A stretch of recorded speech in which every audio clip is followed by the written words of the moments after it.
Hello student, welcome to BPSC corner. Friends, आज के इस वीडियो में हम जो है प्राचीन भारत के इतिहास के महत्वपूर्ण सवालों को सॉल्व करने जा रहे हैं। अब तक बीपीएससी के द्वारा जितने सारे सवाल जो है आपको प्राचीन भारत के इतिहास से पूछे जा चुके हैं फ्रेंड्स, यानी PYQ, प्राचीन भारत इतिहास का PYQ जो बीपीएससी पूछ चुकी है, उन सभी को जो है सॉल्व करने जाएंगे। तो फ्रेंड्स, अगर आप बीपीएससी ट्री 4.0 देने जा रहे हैं तो काफ़ी इम्पॉर्टेंट यह आपके लिए सेशन हो जाता है। और आपको पता होगा नोटिफिकेशन सितंबर तक आ जाएगी और नवंबर से दिसंबर आपका एग्ज़ाम हो जाएगा, कंफर्म है।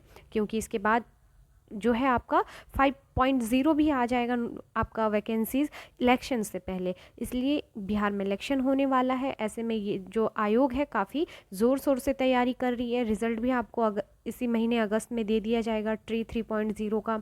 तो ऐसे में जो है फ्रेंड्स, तैयारी में अभी लग जाइए, क्योंकि अब आपको जो है 5 अटैम्प्ट मिल रहा है देने को। अगर कोई स्टूडेंट तीसरी बार भी असफल रह रहा है इस एग्ज़ाम में तो प्लीज़ अभी से ही तैयारी शुरू कर दीजिए, क्योंकि अब आयोग ने जो है बीपीएससी ट्री में बैठने के लिए जो है उम्मीदवारों को 5 बार मौका दे रहा है। ऐसे में फ्रेंड्स, जो आपको इस गोल्डन अपॉर्चुनिटी का जो है मौका उठाना चाहिए और अभी से ही तैयारी में लग जाना चाहिए। तो फ्रेंड्स, घटना चक्र के जो है बुक से मैं प्राचीन भारत के इतिहास के जो है महत्वपूर्ण सवालों को करवा रही हूँ आज के इस सेशन में। तो शुरू करते हैं इम्पॉर्टेंट वीडियो और देखते हैं बीपीएससी ट्री में अब तक जितने सारे सवाल पूछे जा चुके हैं। चलिए देखते हैं पहले सवाल को।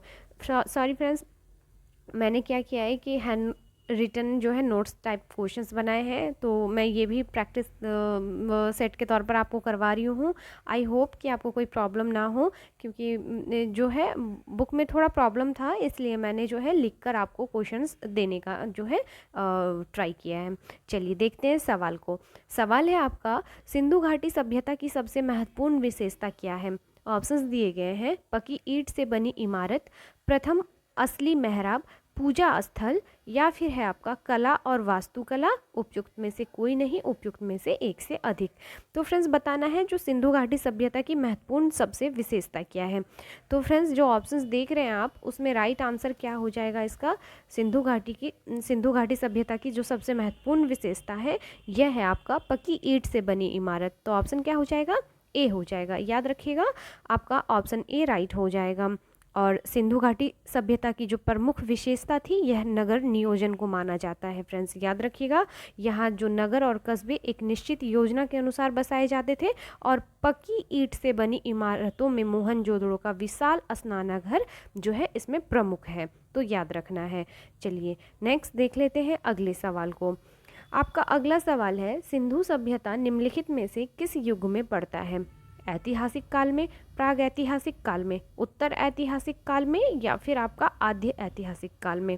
तो फ्रेंड्स, इसका राइट आंसर हो जाएगा जो सिंधु घाटी सभ्यता है यह आपका आद्य ऐतिहासिक काल में आता है। किसके आता है? आद्य ऐतिहासिक काल में। जो ऐतिहासिक काल का निर्धारण जो होता है फ्रेंड्स, पठनीय लेखन कला के ज्ञान के आधार पर किया जाता है। लेकिन अगर लेखन कला के ज्ञान जो है से पहले का कालखंड प्राग ऐतिहासिक कालखंड होता है, जिसमें कोई भी जो है जिसको पढ़ा ना जा सके, जैसे आप कह सकते हैं कि आप पढ़ नहीं पाएंगे। तो यही कहा गया है सैंधव सभ्यता, या मान लीजिए सिंधु सभ्यता आद्य ऐतिहासिक काल की सभ्यता है, क्योंकि यहाँ पर लेखन कला का ज्ञान तो है परंतु उसे पढ़ा नहीं जा सका। तो ऑप्शन क्या हो जाएगा? डी हो जाएगा इसका राइट आंसर। आगे देखेंगे हम अगले सवाल को। सवाल काफ़ी इंपॉर्टेंट है और बीपीएससी में यह सभी सवाल जो है फ्रेंड्स रिपीटेड क्वेश्चन है और पूछे जा चुके हैं बहुत बार। तो याद रखिएगा, जो क्वेश्चंस मैं करवा रही हूँ ऑथेंटिक क्वेश्चन है फ्रेंड्स। प्लीज़ इन सभी जो है क्वेश्चंस को अगर आप सीरियसली देख लीजिएगा तो अगर यहाँ से आपको एक भी सवाल मिलेगा तो छूट नहीं पाएगा, इसलिए सेशन को देखना काफ़ी इंपॉर्टेंट है। चलिए क्वेश्चन नंबर 3 में है आपका, हड़प्पा में मिट्टी के बर्तनों पर सामान्यतः किस रंग का उपयोग हुआ था? लाल, नीला, हरा, पांडु या नीला? तो फ्रेंड्स, राइट ऑप्शन क्या हो जाएगा? याद रखिएगा, जो हड़प्पा में मिट्टी के बर्तनों पर सामान्यतः रंग का उपयोग हुआ था यह लाल रंग का हुआ था। किसका? लाल रंग का। याद रखिएगा फ्रेंड्स, हड़प्पा के जो निवासी होते थे मिट्टी के बर्तनों पर व्यापक पैमाने पर जो है इसका निर्माण किया जाता है। और प्रारंभिक हड़प्पा सभ्यता से में जो है पैर से चालित चाक का भी प्रयोग किया जाता था। याद रखिएगा। और डिज़ाइन के आधार पर इन बर्तनों पर दो श्रेणियाँ थीं। एक तो बिना डिज़ाइन वाले बर्तन थे, दूसरी जो चित्रित मृद भांड थी।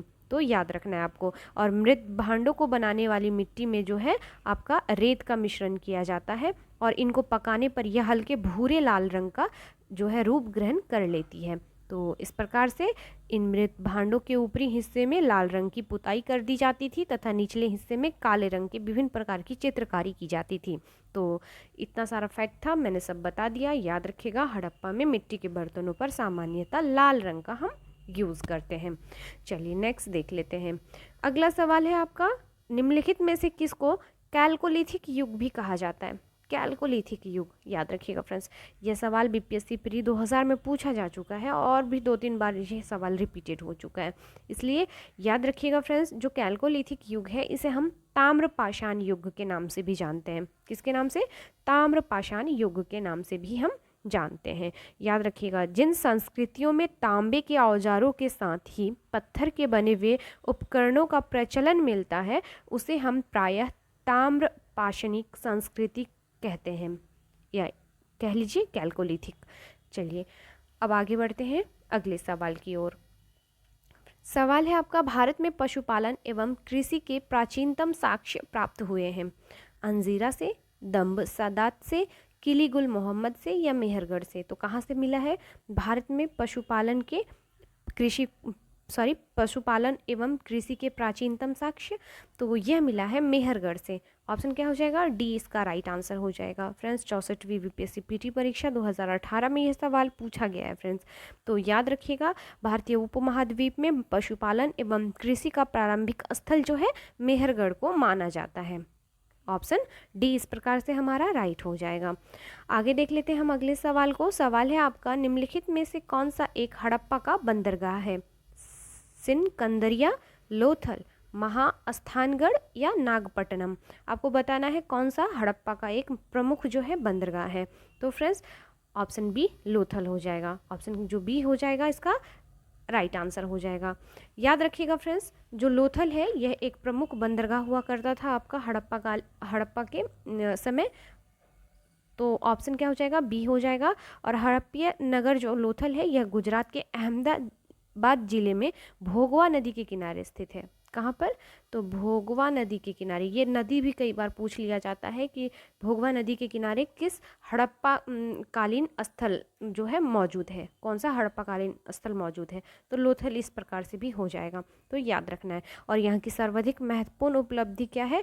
हड़प्पा कालीन बंदरगाह ही है। तो ऑप्शन क्या हो जाएगा इस प्रकार से? बी हमारा राइट आंसर हो जाएगा।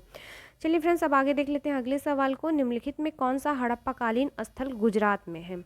ऑप्शंस दिए गए हैं लोथल, डाबरकोट, कालीबंगा या राखीगढ़ी। तो फ्रेंड्स ऑप्शंस देखकर आपने अंदाज़ा लगा ही लिया होगा, जो हड़प्पा कालीन स्थल जो है यह लोथल या आपके गुजरात में है। लोथल जो है गुजरात में है, याद रखिएगा फ्रेंड्स, मोस्ट वीवीआई सवाल है। चलिए अब आगे देखते हैं हम अगले सवाल को। आपका अगला सवाल है, निम्न में से किस हड़प्पा कालीन स्थल से टेराकोटा का हल प्राप्त हुआ है? न जाने बीपीएससी कितनी बार इस सवाल को रिपीट कर चुकी है फ्रेंड्स। तो याद रखिएगा, जो टेराकोटा का हल प्राप्त हुआ है यह आपके बनावली से हुआ है, बनावली से। तो ऑप्शन क्या हो जाएगा? बी हो जाएगा। और यह है कहाँ? तो याद रखिएगा, यह हरियाणा के फतेहाबाद जिले में स्थित बनवाली से टेराकोटा का हल हमें प्राप्त हुआ है, हरियाणा। तो स्टेट को भी याद रखना काफ़ी इंपॉर्टेंट होता है।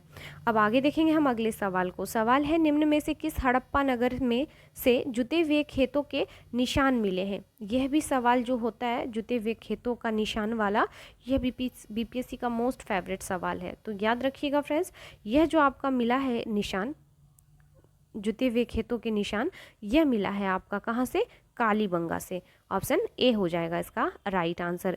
याद रखिएगा, हड़प्पा सभ्यता के स्थलों में जो खंभात की खाड़ी के निकट स्थित लोथल से गोदीबाड़ा के साक्ष्य मिले हैं, वहीं आपके राजस्थान के हनुमानगढ़ जिले से घग्गर नदी के किनारे स्थित कालीबंगा से जो है जुते हुए खेत के साक्ष्य मिले हैं। तो इस प्रकार से ऑप्शन ए हमारा राइट आंसर हो जाएगा। चलिए आगे देख लेते हैं। आगे है आपका सवाल, निम्नलिखित में से कौन हड़प्पा और मोहनजोदड़ो के उत्खनन से संबंधित नहीं थे? यानी जिन्होंने जो है इनके बारे में जो है जो आपका राइटर दिया गया है वो इन सब से जो है अनजान है। Are D Banerjee, K N Dikshit, M S Vats या वी ए स्मिथ। आपको बताना है इन नामों में कौन जो है आपका उत्खनन से संबंध नहीं रखता है।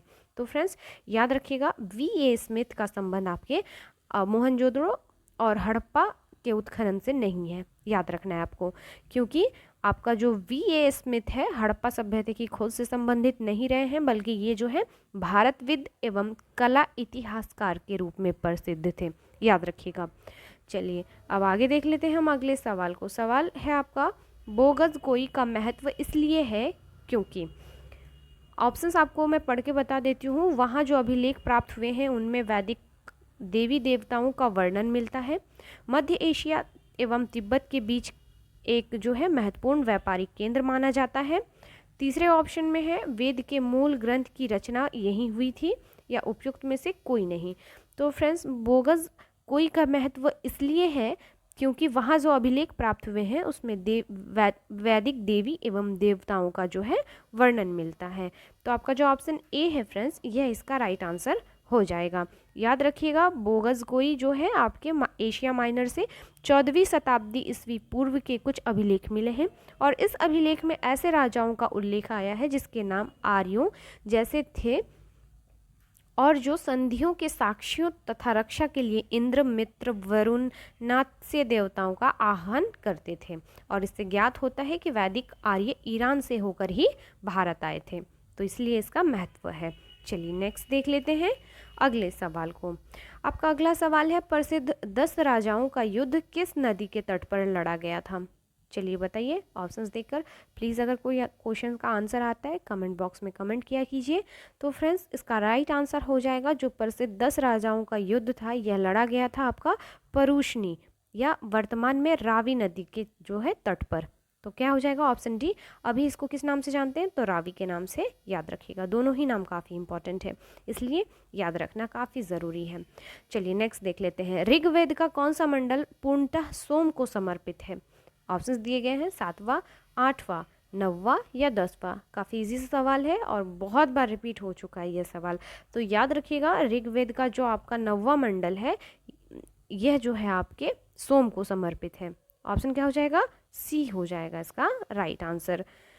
आगे देख लेते हैं अगले सवाल को। गायत्री मंत्र किस पुस्तक में मिलता है? यह भी मोस्ट रिपीटेड सवाल है बीपीएससी का। ऑप्शंस दिए गए हैं उपनिषद, भगवत गीता, ऋग्वेद या यजुर्वेद। तो फ्रेंड्स जो गायत्री मंत्र है यह आपके किस पुस्तक में मिलता है? तो ऋग्वेद में मिलता है। ऑप्शन सी हो जाएगा इसका राइट आंसर। जो गायत्री मंत्र है यह ऋग्वेद में उल्लेख इसका किया गया है, और इसके रचनाकार जो है यह विश्वामित्र है। यह भी सवाल कई बार पूछा जाता है कि गायत्री मंत्र के लेखक कौन है? तो यह है आपके विश्वामित्र, याद रखिएगा। चलिए अब आगे देखेंगे हम अगले सवाल को। सवाल है आपका, किस भारतीय दर्शन ने परमाणु सिद्धांत का प्रतिपादन किया था? ये काफ़ी इंपॉर्टेंट है फ्रेंड्स। अगर आप बीपीएससी के प्रीवियस ईयर क्वेश्चंस को देखेंगे तो ये सभी सवाल आपको बहुत बार जो है घुमा फिरा कर देखने को मिलेगा। और बीपीएससी ट्री देने वाले का एक महत्वपूर्ण जो है स्टेटमेंट यह रहा कि बीपीएससी प्रीवियस ईयर क्वेश्चंस बहुत ज़्यादा पूछा गया था। इसलिए मैं कह रही हूँ फ्रेंड्स, जितने सारे स्टूडेंट बीपीएससी 4.0 देने जा रहे हैं एग्ज़ाम से पहले, एटलीस्ट आप बीपीएससी के सभी प्रीवियस ईयर क्वेश्चंस को एक बार अच्छे से रीड कर जाइए। आपका 50% जो कवर है यहीं से हो जाएगा, क्योंकि आपका स्ट्रैटेजी का एक मेन पार्ट होता है प्रीवियस ईयर क्वेश्चंस को जानना, उसको अच्छे से डील करना, उसके हर ऑप्शंस को अच्छे से पढ़ लेना, ताकि जो है कभी भी क्वेश्चन मिस नहीं हो सकता है। कैसे क्वेश्चंस पूछे जाते हैं, किस लेवल के पूछे जाते हैं, कहाँ से आते हैं, किस टॉपिक से ज़्यादा आते हैं, कहाँ से कम आते हैं, किस पर एफर्ट ज़्यादा डालना है, किस पर कम डालना है। तो ये सभी जो है आप अच्छे से विचार कर सकते हैं। फिर जो है आप उसको पढ़ेंगे अपने तरीके से टॉपिक वाइज, फिर आप उसके अकॉर्डिंग जो है अपनी स्ट्रैटेजी को तैयार करेंगे। इससे जो है फ्रेंड्स काफ़ी इजी हो जाएगा किसी भी एग्ज़ाम को पास करना। आप एक बार अपना के देखिए। चलिए नेक्स्ट देख लेते हैं। सवाल था आपका, भारतीय दर्शन ने परमाणु सिद्धांत का जो है प्रतिपादन किया था, किस भारतीय दर्शन ने? तो फ्रेंड्स इसका राइट आंसर हो जाएगा आपका कौन से? इसका राइट आंसर हो जाएगा आपका वैशेषिक। ऑप्शन डी हो जाएगा। जो वैशेषिक थे वैशेषिक दर्शन के अनुसार सृष्टि का निर्माण अणु से हुआ है और महर्षि कणाद इस दर्शन के जो थे प्रवर्तक थे। तो ये कुल रहा आज का जो सेशन था फ्रेंड्स, इसमें मैंने कुल टॉप 15 क्वेश्चंस को जो है आपको सॉल्व करवाया। 1 बाय 1 करके मैं सभी क्वेश्चंस को जो है आपको करवा दूंगी। तो प्लीज़ मुझे भी सपोर्ट करने के लिए मेरे चैनल को सब्सक्राइब कर लीजिए, नोटिफिकेशन आपको तभी मिलेगा। और फ्रेंड्स प्लीज़ एक रिक्वेस्ट मैं और करना चाहूँगी कि अगर मेरे चैनल पर नए आए हैं, चैनल को सब्सक्राइब जरूर कर लीजिए, प्लस जो है अपने किसी एक फ्रेंड सर्किल ग्रुप में इसे शेयर ज़रूर कर दीजिए। मिलते हैं नेक्स्ट वीडियो में, तब तक के लिए थैंक यू।